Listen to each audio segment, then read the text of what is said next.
कफन पहनाया गया, नमाज जनाजा पढ़ी गई, और जब जनाजा मुकम्मल हो गया तो किसी ने धीरे से कहा, पहले तो इसका चेहरा काले सूअर की तरह, काले खंजीर की तरह हो गया था, अब जरा देखे तो इसका चेहरा कैसा है। जब दोबारा चेहरा देखा गया नमाज जनाजा के बाद, जब कफन हटाया गया, तो क्या देखा लोगों ने, अब भी उसका चेहरा काले सूअर की तरह, काले खंजीर की तरह था। सब रो पड़े। सहाबा ने अर्ज किया, हमारे माँ बाप आप पर कुर्बान या रसूल अल्लाह सल्लल्लाहु अलैहि वसल्लम, इसका चेहरा बार बार काले सूअर की तरह, काले खंजीर की तरह कैसे हो जाता है। तो मेरे आका ने उसके बेटे को बुला करके पूछा, ये बता तेरे बाप का चेहरा काले सूअर की तरह क्यों हो जाता है बार बार। उसने अर्ज की, या रसूल अल्लाह सल्लल्लाहु अलैहि वसल्लम, मेरा बाप कोई गुनाह नहीं करता था, बस उसकी कमी ये थी कि जब नमाज का वक्त आता तो वो सो जाया करता था, वो नमाज नहीं पढ़ता था। तब मेरे आका ने इरशाद फरमाया, लोगों ध्यान से सुनो, जो नमाज में सुस्ती करेगा वो अपनी कब्र से इस हालत में उठेगा कि उसका मुंह काले सूअर की तरह होगा, काले खंजीर की तरह होगा। बताओ, चेहरे पर फुंसी आ जाए कितना बेचैन हो जाते हो, किसी के चेहरे पे सफेद दाग आ जाए कितना बेचैन हो जाता है। लोग मुंह पे रुमाल रख के फिरते हैं, अगर उसको फालेज हो जाए, मेरा टेढ़ा मुंह लेकर मैं कैसे जाऊं, सफेद दाग लेकर कैसे जाऊं, फुंसी लेकर कैसे जाऊं। अपने जैसे इंसानों के सामने जब ये ऐब लेकर नहीं जाते, जिसको डॉक्टर दुरुस्त कर सकता है वो ऐब लेकर नहीं जाते, अल्लाह ना करे नमाज छोड़ने की वजह से मुंह काले सूअर की तरह होगा, तो अल्लाह की बारगाह में क्या मुंह लेकर जाओगे, किस तरह मुंह लेकर जाओगे। और सुन लो, दुनिया के इम्तिहान में अगर नाकाम हो गए तो फिर कामयाबी के चांसेस है, मगर आखिरत के इम्तिहान में अगर नाकाम हुए फिर कामयाबी का कोई चांस नहीं है। पहली और आखिरी मर्तबा मौका मिलेगा, क्या तैयारी की उसके लिए? नहीं, हमें टाइम निकालना होगा।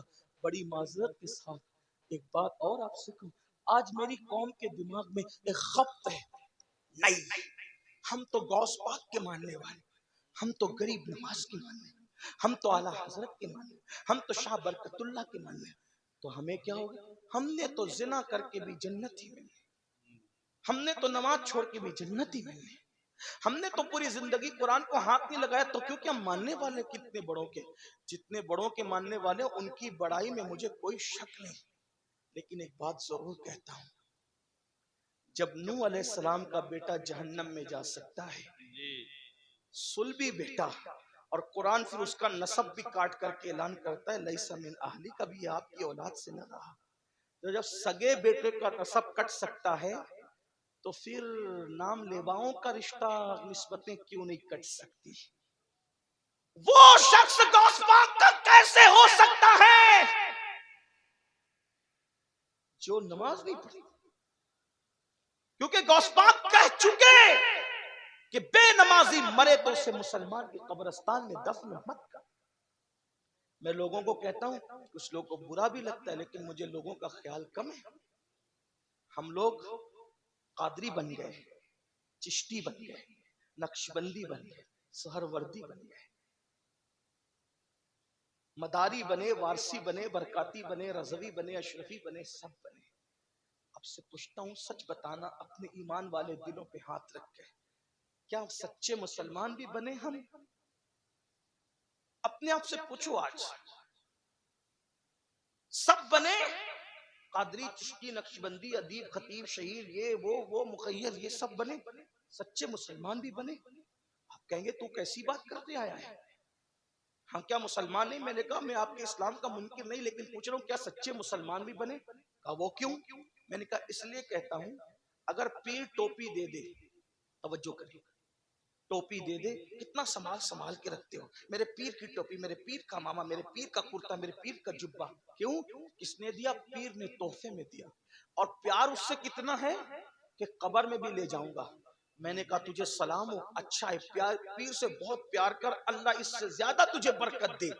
लेकिन इतना जरूर तुझसे पूछूंगा, सिलसिले की मोहब्बत में तुझे पीर से इतना प्यार है कि पीर के दिए हुए तोहफे को तूने सीने से लगा लगा के रखा, क्या तूने अल्लाह के दिए हुए तोहफे के साथ भी यही सुलूक किया? जो कद्र तुझे पीर के तोहफे का है, जो कद्र तुझे उस्ताद के तोहफे का है, क्या अल्लाह के तोहफे के साथ भी तूने ऐसा ही सुलूक किया? वही कद्र की, वही इज्जत की, वही सीने से लगा के रखा? तो अल्लाह का तोहफा क्या है? मैंने कहा उसको नमाज कहते हैं। दिया अल्लाह ने, और किन हाथों से भेजा? किन हाथों से भेजा? सैयदुल मासूमीन मुहम्मदुर रसूलुल्लाह के हाथों से भेजा। जिस कौम को पीर के तोहफे की कद्र हो और अल्लाह के तोहफे की कोई कद्र न हो, तो फिर वो कौम सच्ची मोमिन कैसे हो सकती, कामिल मोमिन कैसे हो सकती है? गौर कीजिए, ध्यान दीजिए और सुन लो। किसी और की निगाह में मुसलमान बनने वाला जन्नत में नहीं जाएगा। जन्नत में उसी ने जाना है जो खुदा वो रसूल की नजर में मुसलमान है। अपने आप के बारे में जो भी तराश खराश लो, इंदल्लाह जो मोमिन है, इंदर रसूल जो मोमिन है, जन्नत उसी के लिए है। इस खुशफहमी में मत रहना कि सिर्फ सुन्नी कहला करके जन्नत मिल जाएगी।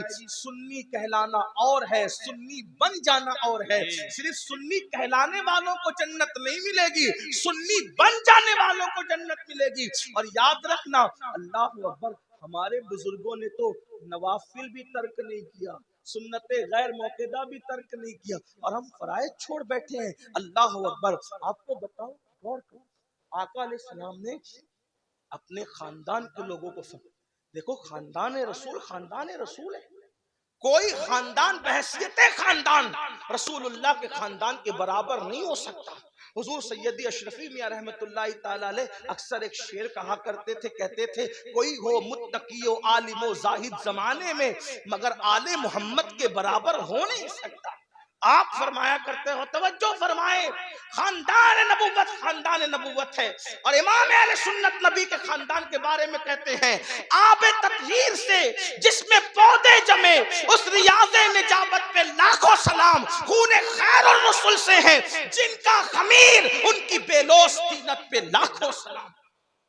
रसूलुल्लाह के खून से जिनका खमीर बना है, आबे तत्हीर से जिसमें पौधे जमे, वो नबी का खानदान। तवज्जो करें, उस खानदान रिसालत को रिसालत माँ ने फरमाया, ऐ बनु हाशिम, अमल करना, अमल। तवज्जो करें, अल्लाह के रसूल अपने खानदान के लोगों को कह रहे हैं, अमल करना, अमल। कहीं ऐसा ना हो कि लोग अमल लाए और तुम सिर्फ नसब लाओ। फिर आका ने फरमाया, ए बनु हाशिम, जिसको अमल ने पीछे कर दिया उसको नसब कभी आगे नहीं कर सकता, इसलिए अमल करना। रसूलुल्लाह की इस नसीहत को खानदान के लोगों ने कैसे सीने से लगाया, अल्लाह अकबर, कि रसूलुल्लाह के खानदान में फिर कोई भी आपको बेअमल नजर नहीं आएगा। मैं बेअमल की बात कर रहा हूँ, बदअमल तो दूर की बात है, इसलिए कि एक है बाअमल, एक है बेअमल, एक है बदअमल। रसूलुल्लाह के खानदान में बदअमल तो बहुत दूर की बात है, बेअमल भी तुम्हें कोई नजर नहीं आएगा। देखो नबी के खानदान को देखो, पूरी पूरी रात अगर सजदे में गुजारने वाली मदीने में कोई खातून मिलती है तो वो कोई और नहीं है, वो मेरे नबी की शहजादी सैयदा मखदूमा फातिमा ज़हरा की जात है। और जब रात पूरी होती है तो नमाज मुकम्मल करके हसरत के साथ सर को सजदे से उठा के कहती है, ए अल्लाह, तूने रात इतनी छोटी बनाया कि तेरे महबूब की बेटी फातिमा दिल खोल के सजदा भी ना कर सकी। अल्लाह अकबर। उसके बाद देखे, घोड़े की एक जीन पर एक कदम रखकर दूसरे जीन पर कदम रखने से पहले जो पूरा कुरान मुकम्मल करता है वो कोई और नहीं है, वो मेरे नबी के खानदान का फर्द, रसूलुल्लाह का भाई हमजा दामाद पैगंबर खातिमे विलायत फातिह खैबर अबुल हसनैन मौलाए कायनात सैयदना अली मुर्तजा की जात है। किसी ने कुरान इस तरह पढ़ा, बाबा कुरान पढ़ते हैं घोड़े की सीन पर एक कदम रखकर दूसरा कदम रखने से पहले। और शहजादों की क्या शान है, सर कटने के बाद जो नेज़े पे कुरान पढ़ते हैं वो किसी और खानदान का फर्द नहीं, वो मेरे नबी का नवासा सैयदना इमाम हुसैन की जात है, इमाम आली मकाम की जात है। मेहराब में, मिंबर पे, मस्जिदों में आपने हर खानदान वाले से कुरान सुना, लेकिन नेज़े पे जिसने कुरान पढ़ा वो सिर्फ मेरे नबी का खानदान। 40 साल तक इशा के वजू से फजर की नमाज जहां हो रही है, वो कोई और नहीं, वो मेरे नबी के खानदान का शहजादा, जिसे दुनिया सरकार गौसे आजम के नाम से जानती है। 70 साल तक कभी ना सोकर रात और दिन जाग कर इबादत करने वाला, 90 लाख को कलमा पढ़ाने वाला, वो किसी और खानदान में नहीं मिलेगा, वो मेरे नबी के खानदान में है, जिसको मोइनुद्दीन अजमेरी गरीब नवाज कहा जाता है। जब जिक्र करते हैं तो आप इतनी कसरत से करते हैं कि आपके जिक्र को सुनकर परिंदे भी जाकिर हो जाते हैं।